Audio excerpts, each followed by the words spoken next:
diritti del Corano. Capitolo 2 Al-Baqarah, versetto 121.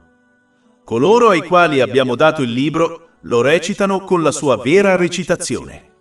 Essi sono coloro che credono in esso. E chiunque non crede in esso sono loro i perdenti. Poiché le persone del libro sono state menzionate nei versetti precedenti e sono menzionate negli ultimi versetti, questo versetto potrebbe riferirsi anche a loro. In tal caso, Allah l'Eccelso, come al solito, chiarisce che non tutti i membri delle persone del libro, che egli ha criticato, si sono comportati allo stesso modo.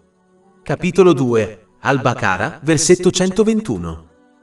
Coloro ai quali abbiamo dato il libro lo recitano con la sua vera recitazione.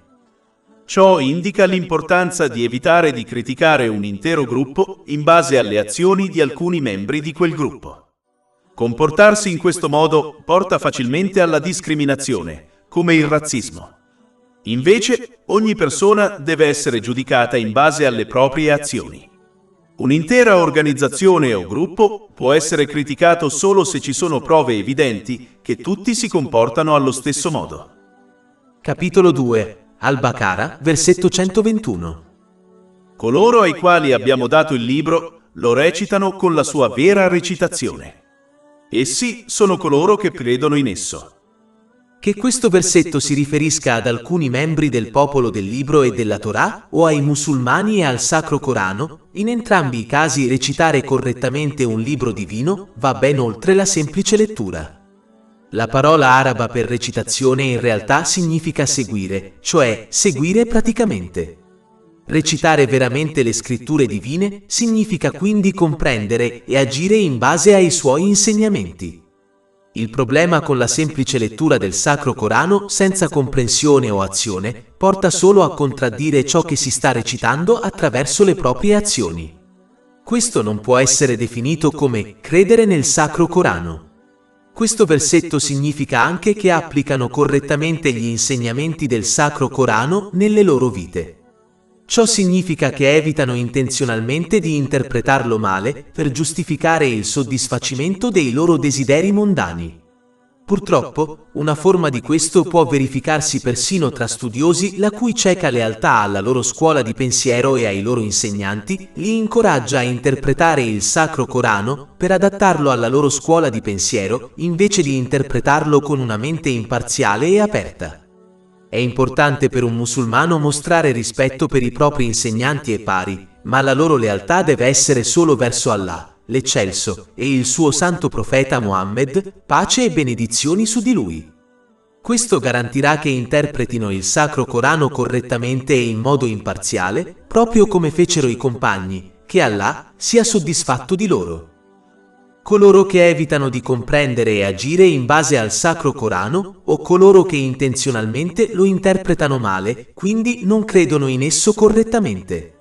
È come se credessero nel Sacro Corano attraverso le loro lingue, ma non attraverso le loro azioni. Di conseguenza, contraddiranno gli insegnamenti del Sacro Corano quando abusano delle benedizioni che sono state loro concesse.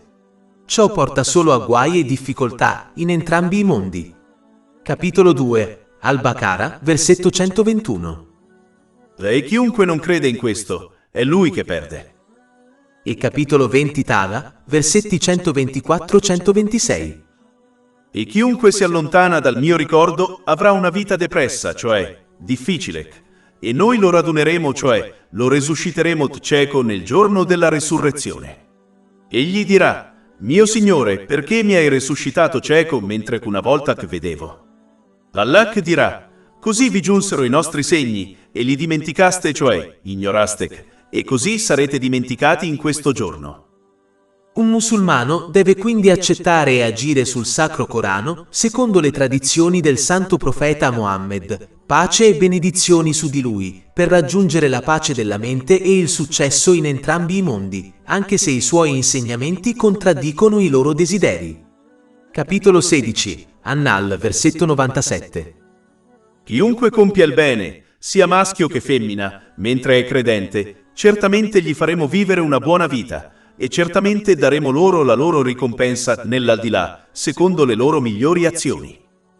devono accettarlo e agire di conseguenza, proprio come un paziente saggio accetta e agisce secondo il consiglio del proprio medico, sapendo che è la cosa migliore per lui, anche se gli vengono prescritte medicine amare e una dieta rigida. Oltre 500 ebook, audiolibri, infografiche, podcast e blog gratuiti disponibili sul nostro sito web www.shikepod.com.